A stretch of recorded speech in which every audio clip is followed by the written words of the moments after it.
computer. All right, we're recording. Yay! Oh, that was hard. Yay, great. Okay, well, welcome everyone. We're so pleased to have you here again. My name is Donny Lowry. And I'm Kirk Prine. And we're delighted to have you here again for another Queer Tribe conversation. And today we're delighted to welcome Drake Bear Stevens. Welcome, Drake. And we're going to admit Ram Watson. There he is. And let me just tell you a little about Drake before we begin our conversation. So Drake Bear Steven is an energy healer and gender shaman. He's a certified hypnotherapist, somatic healer, and shamanic energy medicine practitioner, and a teaching Reiki master. Recently, he retired from a 37-year career in telecommunications, and he now has a full-time private practice as a healer and teacher. He lives as a true two-spirit, being a bisexual who has lived in both genders. The first half of his life is a female, and the second half is a male. He's also the author of 3 books: the Chumpi the Stone Guidebook. Second book is Soul Sex, and he is co-author of a 3rd book, the Chakana Oracle Guidebook and Oracle Cards. How exciting. Welcome, Drake. Great. Thank you. Great. And can we make it so that Drake is now the featured person throughout the call? There's some way to see. There we go. There we go. And then, okay, great. All right, we did it. The hardest part is the technology. Yes. And we bless the technology. So Yes. Here we go. So Drake, beloved, I have known you for a zillion years, and you have contributed to both of our communities that we have created here, been a teacher to them and a spiritual guide and practitioner in so many ways. And I love you and adore you. So that's my introduction.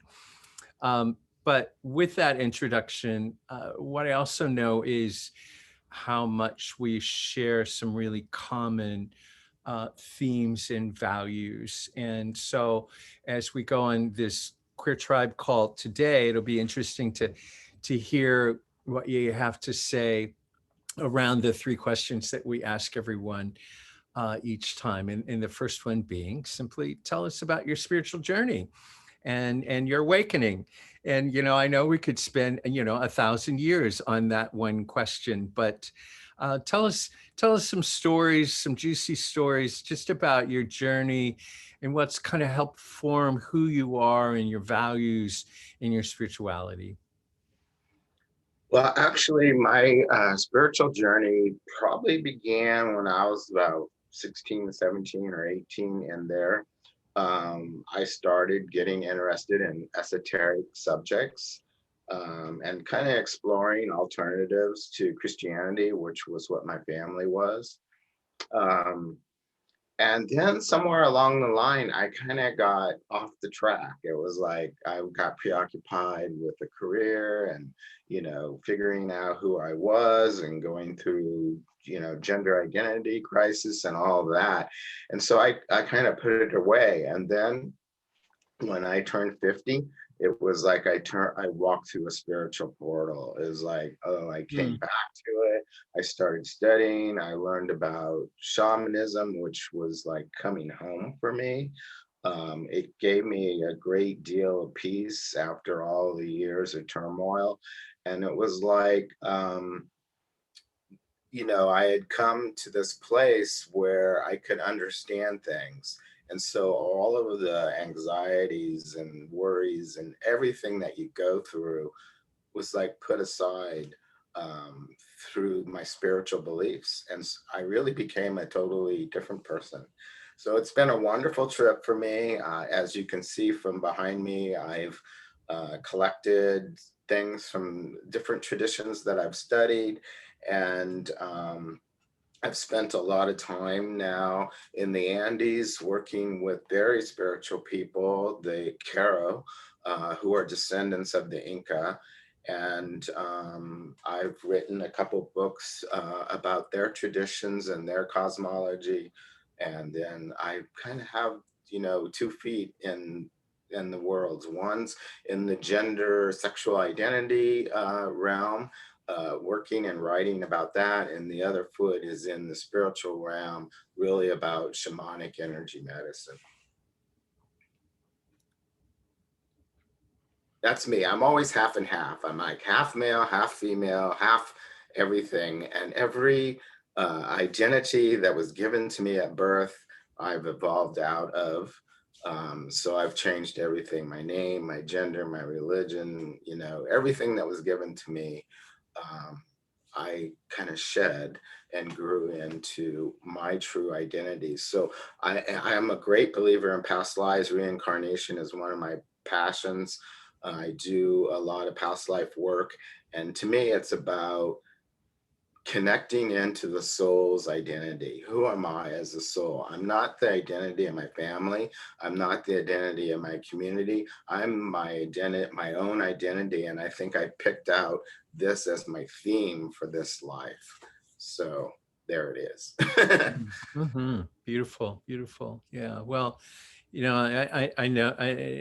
I know for myself, one of the greatest gifts I have to offer is about being congruent with myself and being able to teach that. And your whole life is about congruence. So your whole path has been about congruence and really discovering all the parts of yourself, and kind of like that soul retrieval, bringing everything together in this beautiful body of yours. So anything else you want to share with us about your spiritual journey and awakenings? I mean, moments that really opened your eyes or your heart to revelations that you feel like we'll talk about it in a moment, but really apply to our times. Well, I would think I'll share the most spiritual experience I've had. And it was in Peru at Lake Titicaca. There's a portal there called the Amaru portal, which means snake. And it's tied into a lot of heavy duty cosmology that I won't go into. But I was with a group of men that were traveling there. And that morning, they all decided to take not ayahuasca, but San Pedro, which is similar to it. Uh-huh. And I don't want to take any drugs or anything like that, so I didn't. And we went to the portal, and I had the most intense experience there. So you stand in these columns in this stone, and when I reached out, it was like the other side of the veil was there, and I was touching it. And all of my people, what I call my spiritual people, were there, and they came and they met my hands, and I was telling them, oh, I'm ready to come home. I want to come home. And they're like, no, it's not time yet. And so, and I was just so full of emotion. I was like crying, and I can't even explain in English all of what was going on. But they downloaded some messages to me. And the essence of the message is, while you're here on earth, bring the cosmic to earth. How do you bring the spiritual into the physical world? And so I went out into the open field there, and I just started to dance. And it was like an eagle swooping up into the highest realms and bringing that energy, that spiritual energy, to earth, and just like planting it in the earth. And so I would just dance and danced and danced. And ever since then, that's kind of been my theme. Even when working with clients, it's like, how do you manifest the spiritual energetic into the physical world? How do you marry those two together? So I do a lot of exercises of, especially working with gender and sexual identity. How can you do things in the physical form that represent what you identify energetically? So it's not easy to do, but it's kind of become my project since that experience. And I mean, I will never ever be disconnected from that experience and meeting my people there physically at that portal. Which, interesting enough, all those guys that took the San Pedro to have that kind of experience didn't have it. So the other message is, you don't need drugs, you don't need mind altering stuff to have spiritual experiences. You can do it naturally if you're open and you're ready and it's the time, it's going to happen. So that's always my other message, because a lot of people ask me, being in shamanism, do I take ayahuasca? And I always tell them my story. It's no, I don't, because you don't really need it. Yes, it is a very powerful experience, and some people are very into it, Yes. but you can also do it without it. Yes. Yes. Yeah.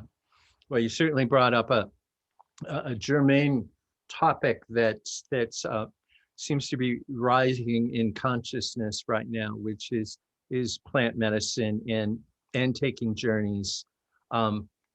And how do we get there? You know, do we have a Ram Dass kind of experience of taking hallucinogens that you know meet the divine and the creator and the oneness?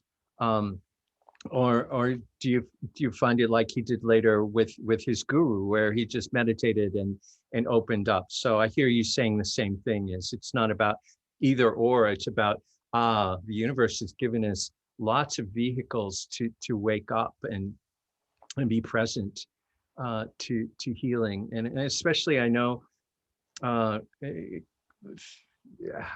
of late plant medicine is being used more and more about emotional and physical kind of trauma that's get locked in our bodies, like we talk about in body story work. And yet you also know the extended part of that, which is you can get to some of that work without plant medicine or with plant medicine. So I just kind of wanted to bracket that, because I know people on the call, this is probably a germane topic. So thank you for already surfacing something juicy. Yeah, great. Yeah, many people do want to try ayahuasca. I know I've heard incredible things about it. Yeah. I only recommend that you journey before you do experience plant medicine and see, is that the right thing for you at this time? And the other thing is to seek out somebody who's really reputable to do the plant medicine with. Yeah. Right. So there's a lot of people that are just doing it for money or for whatever. But I would highly recommend, spiritually guided people who, it may be even in their indigenous culture, it's their way. That's what I would recommend. Yeah. I'll even bring my beloved Donny, who also went to Peru and did the plant medicine, and had. You want to just share briefly? Yes, very briefly. So interesting you should say about doing it with and without. I probably have my most significant spiritual experience without any plant medicine. And I've also had another very significant spiritual experience with plant medicine. And it was San Pedro, it was in Peru. So yes, both are possible. Mm-hmm. Yeah. So getting back to that moment, though, of you feeling that kind of beyond the veil and your ancestors, your guides, your people. Do you want to share anything more about that? Because this is juicy, and this is a group of people who will relish whatever it is that you might have to share. Well, actually, I'll share something that I'm still working on, and that is, and this may be way out there, but when I said I was feeling my ancestors, my people, my tribe, whoever I'm connected to energetically, there were no gods, so to speak, or goddesses in that group. And I realized that I haven't really come to tap into a god or goddess as a guide or as a direct spiritual connection to me. To me, it's like I'm kind of tapped into a group or Yeah. a group consciousness. And so to me, that's my work on defining what the source is. I mean, I do believe we have an energetic source, but that person, not a person, but that energy, to me, is not in any human form. And so I know it's very outside of most platforms, religious platforms. And so that's a concept that I've been working on.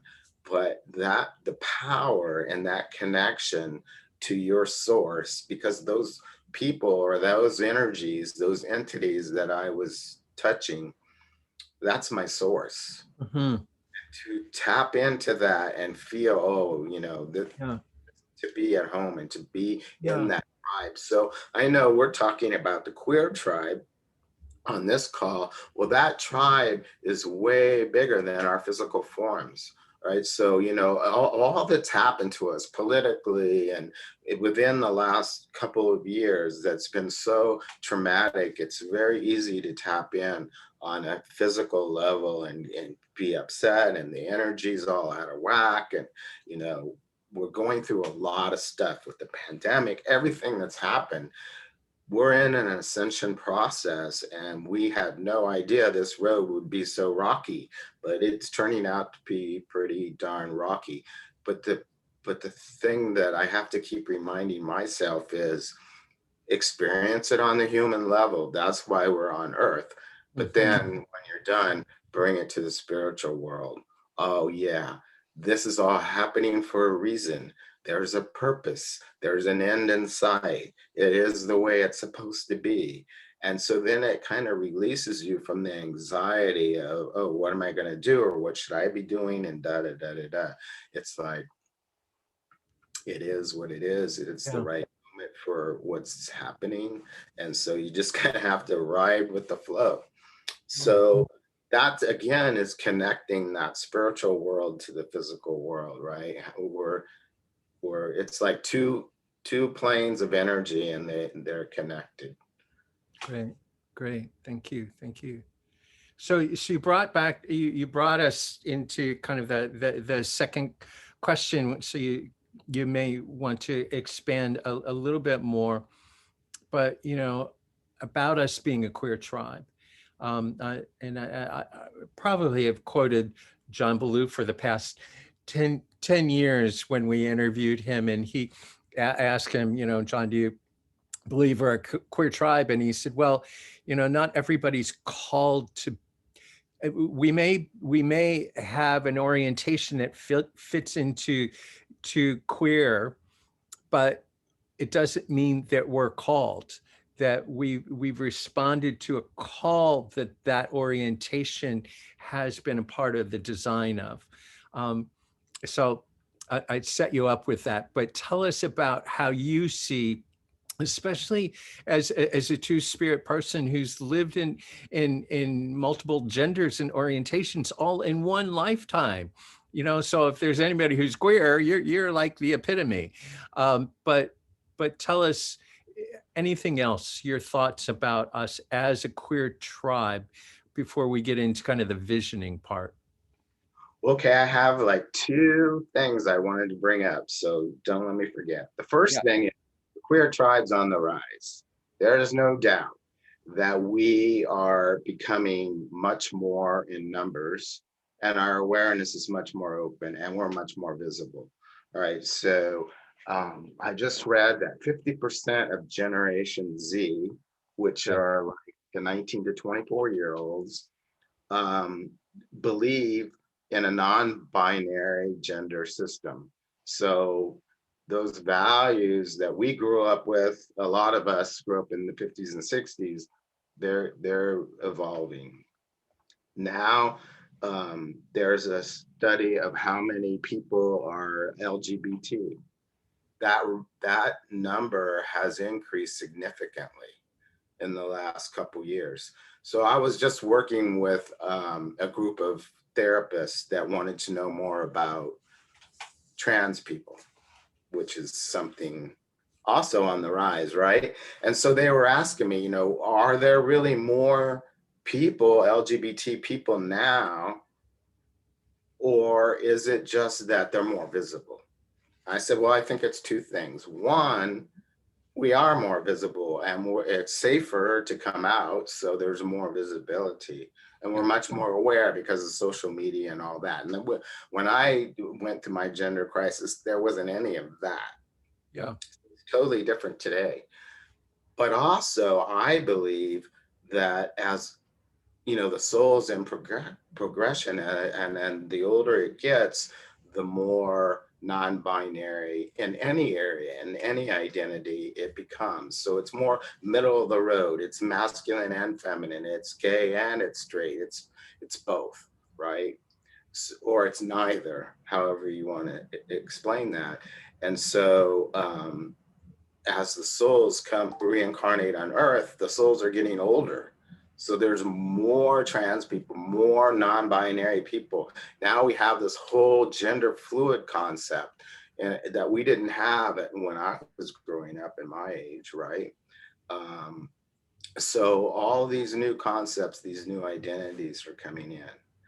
And then the opposite of that then is the question that was asked in that training was, well, shouldn't we all just be getting rid of identity? I mean, now there's like 50 or 100 different sexual identity flags and gender identity flags and all these terms. I have a whole dictionary of terms that we can identify as. And so this one therapist said, well, shouldn't we just be shedding our identity? Well, I think you need to have an identity before you can shed it. And so I'm still working with those concepts, but it's like, I think it's important that we do define and find out who we are, and then we can become queer. So the whole queer theory, to my shock, when I was reading a book about it, is that you don't have an identity. You just are. You are your gender. You are your sexuality. You don't identify as that. And so being queer means, shedding all of those identities, which for me is really hard because I sought an identity for so many years and my identity keeps evolving. It never is static. Some people think that, once you're born and you set this identity, that's it. But it can be very progressive. It can be very evolutionary. It doesn't have to stay where it's at. All right. So that was the first thing I wanted to say. What was the second thing?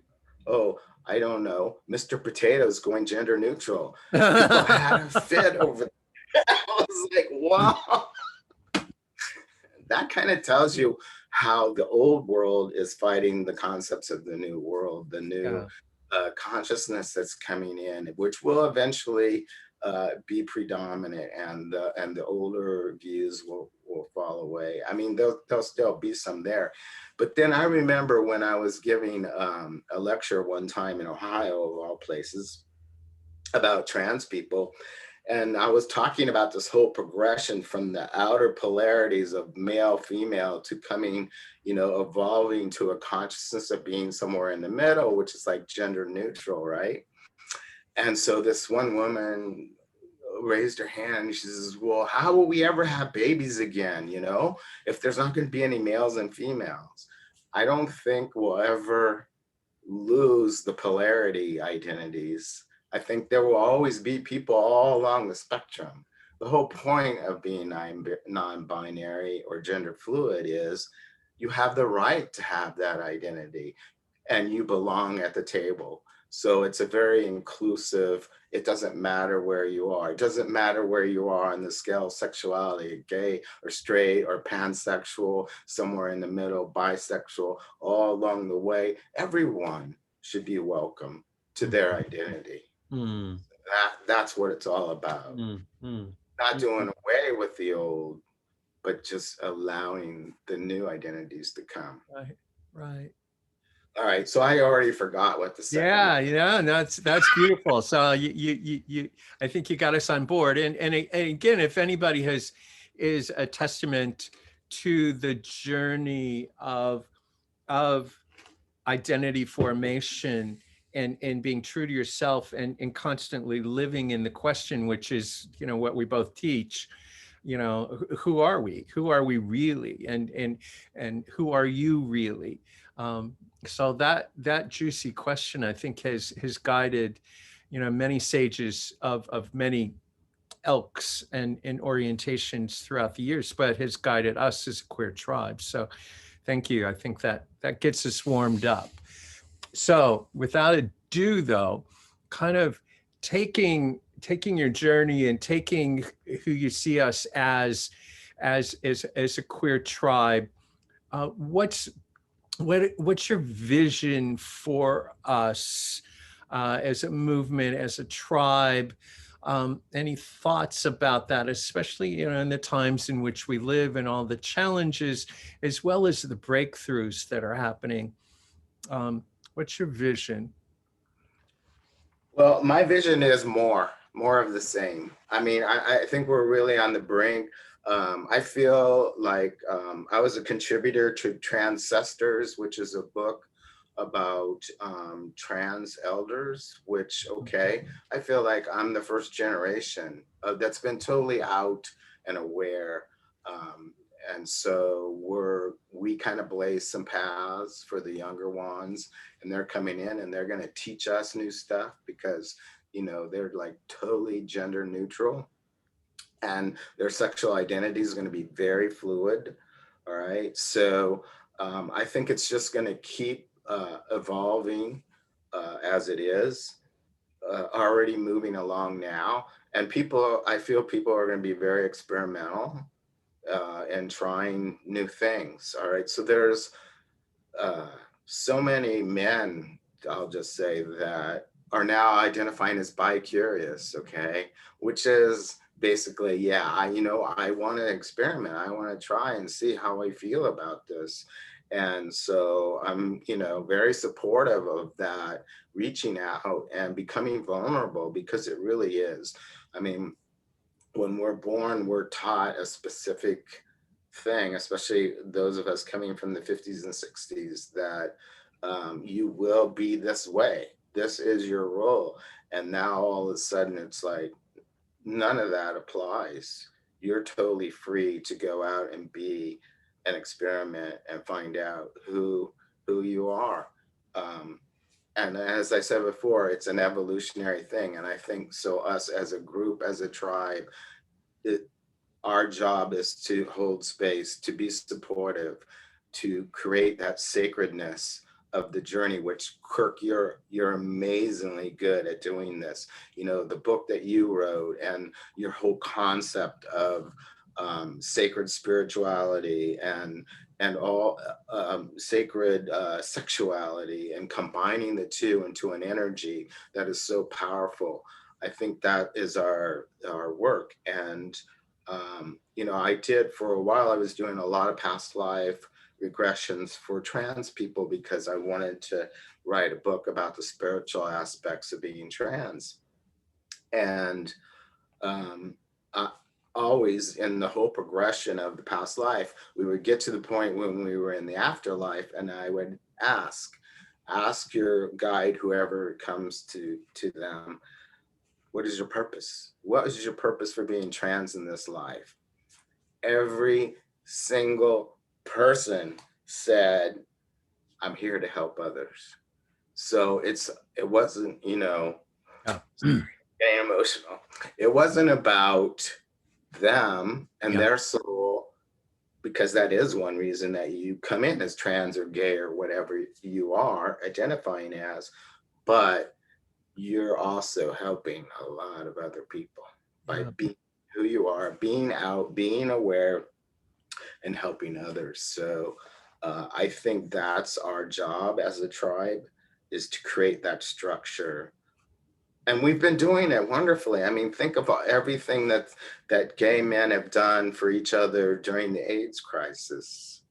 And now the trans community is building their community to honor those that have been murdered, and, you know, all of the issues that come along with being, especially a trans woman of color. Okay. Mhm. So we're doing it. We know how to hold space. And now after the AIDS crisis, we know how to do it. So if I could, in my language, sum up a little bit of what you just said. So part of the queer tribe, and my belief, and nobody else has to believe this, but my belief is that each tribe has within it certain properties, energies, gifts to help heal the whole tribe of the world and the planet and the universe. So for us as queer folk, part of what we bring is that we're helpers, that we're here to serve. And I think that's borne out by tons of literature that keeps growing. So I love that you brought in kind of the survey that you did, just kind of ad hoc with the trans people that you were among. What a juicy thing of being of service, to be here to help, and to oftentimes give support to those tribes that are going through some of the things that we've gone through. You know, when I was in Cincinnati, of all places, last summer, and Black Lives Movement was happening, I saw hundreds of queer people in the street with Black Lives Matter folks marching. And it just warmed my heart, thinking, oh, everywhere in the world, queer people are lining themselves up with those who are disenfranchised, because we know what that feels like. So as healers, we heal ourselves so that we can help heal others and support them in their healing. So cool. I'm aware our time is. Yeah. What's that? You said it so well. Oh yeah. I'm aware our time is flying by, and I want to give people an opportunity to check in with you if they have questions. So those who are on the call live, this is your moment. If something is stirring about who you think Drake Bear is and what he has to offer, if you have questions for him. And just raise your hand and unmute yourself. I need help. Oh, yes. Drake, do you do soul retrieval work? And if so, do you use your Reiki skills with that? And have you done that doing your own healing work on yourself? Yes, the answer to all is yes. Definitely, I do soul retrieval work. I also do other types of retrieval, especially for trans individuals, like retrieving body parts that may not be there, body parts that may be coming into physical form and through surgery, et cetera, et cetera. So all types of retrieval work. I definitely use Reiki at the end of my sessions, but also I like to do soul retrieval in like a progression of a couple sessions. So the first part is like clearing the energy of the body to accept that soul piece. So doing energy medicine work to do a clearing, make sure that the client is entity free. It's just their own pure energy. Then doing the soul retrieval, and then filling that body that we took out the energy from that wasn't theirs, filling that with their own energy, but also universal energy such as Reiki, right? Bringing that in to fill in the gaps and making sure the aura is round and smooth and all of the energies flowing really nicely. Chakras are all flowing really well. So that's a long answer to your question, but yes, and yes. And in terms of doing the self-healing, any comments on that? The self-healing? Doing your own healing work on yourself. Oh, self-healings. Yes, sorry about that. Yeah, I mean, all of these techniques can be used for myself. Obviously, as a shaman, we journey. So I journey on issues or I use different energy techniques such as the pendulum or whatever, and then doing self Reiki. There's something that wants to come in, but I haven't quite got it yet in words. So if I think of it, I'll let you know. But there are a couple Right. other. Great.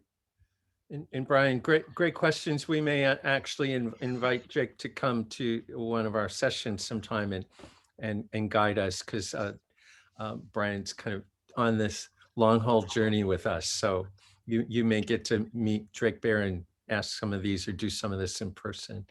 Anybody else? Is there a question before we start? Before we close? What did you say? I'm sorry, I didn't. Are there questions from anybody else?